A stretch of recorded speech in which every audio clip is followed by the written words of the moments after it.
Unseen Dread, a dread augment, surprisingly enough, that turns you invisible for 5 seconds when you strike 3 or more enemies with a single projectile. Additionally, it provides 175% more critical damage with the Dread while invisible. Seems fun enough at first glance, though it might be somewhat difficult to consistently hit 3 enemies with a single arrow. But there are a handful of things that make this augment really good. Firstly, the Incarnon Dread fires a massive projectile with infinite body punch through, making the trigger condition absolutely trivial. And secondly, it does not specify that the invisibility has to come from the augment. Any form of invisibility will do. The Dread, just in case you're unfamiliar with it, is a Mastery Rank 5 bow that does primarily slash damage with a 50% crit chance, 2x crit multi, and a 20% status chance. It also, as I've mentioned already, has an Incarnon adapter that's acquirable from the circuit into Viri, which not only pumps up the stats, but also gives you a really strong Incarnon mode. You can obtain the blueprint for the Dread from any variation of the Stalker, which is a demi-boss that might come after you when you kill other bosses. So let's give Unseen Dread a shot and see if it's any good.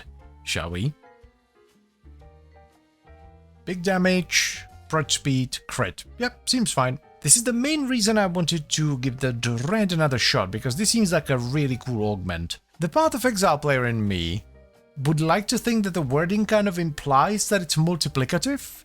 Because why else would it say deal 70 whatever more critical damage? But surely it's not. Well, let's get it on. This might make a few people unhappy, but I think I'll just go with Merciless because I love having high reload speed on bows. Though now that I think about it, we could go probably not Blight, but maybe Frostbite for even more crit damage and multi-shot, though this depends entirely on whether we'll actually have enough mod space to squeeze in base damage. Galvanized Chamber for the multi-shot, Scope for crit. Those split flights for the Incarnon could be hilarious. Aptitude for some multiplication shenanigans. Oh, why of course, Vital Sense, we need that crit damage. I'm not sure about the elements yet, but let's start off with some corrosive. Should we do it like that? Maybe, I don't know. For now, let's slap on Crow Rounds and give it a test. Moment of Truth, does it work with Incarnon as well? Oh yes it does, that's so cool. I am the night. I strike from the shadows. I am the space ninja. Yeah. Hammer Shot for even more crit damage than Elementalist for the status damage. That way we get like insane crit damage, pretty good status, and we get Pure Toxin, which in Incarnon combines with the heat into gas. I wasn't quite sure about this at first because we already have like a decent amount of AoE, but the gas just adds so much. New School gas is going to be one of the best things that happened to bows. Let's add Grand Overseer Harold into the mix. This is well good, oh hell yeah. Like I thought my previous Dread build was good.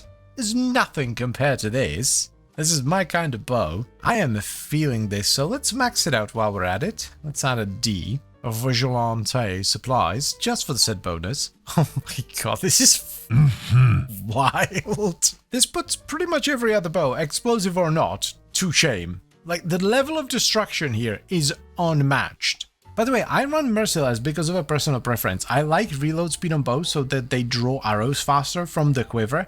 But if you want more damage and you don't care about the draw speed, you can run Deadhead for the headshot multiplier or even Longbow Sharpshot, because it's really hard to not hit at least one headshot with this. Like, you would have to fire straight into the ground, basically. Why are you being such a tit mania? Oh, there you go. Sit down, bitch.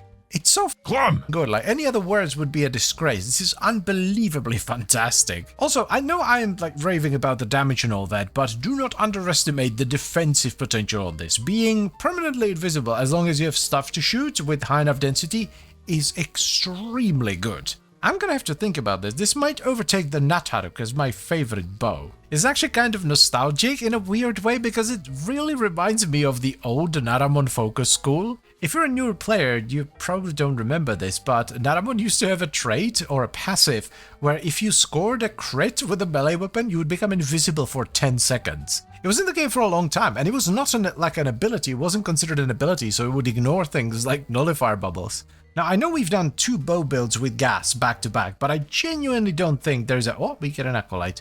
I genuinely don't think there's a better way of building this. The gas just fits it oh so very well. Malice, my dude. Careful now. The upfront damage on this is kind of wild, honestly. I'm really happy with this. At first I was a bit worried about managing the mod space because, you know, whenever you add an augment, you always have to take something out, but everything fits in so well. It is unsurprisingly much harder to build Incarnon here, but it's not like the worst thing in the world. Oh, now that's some critage. Holy hell. Yeah, I think we're good. I think we're done. So let's go wrap it up.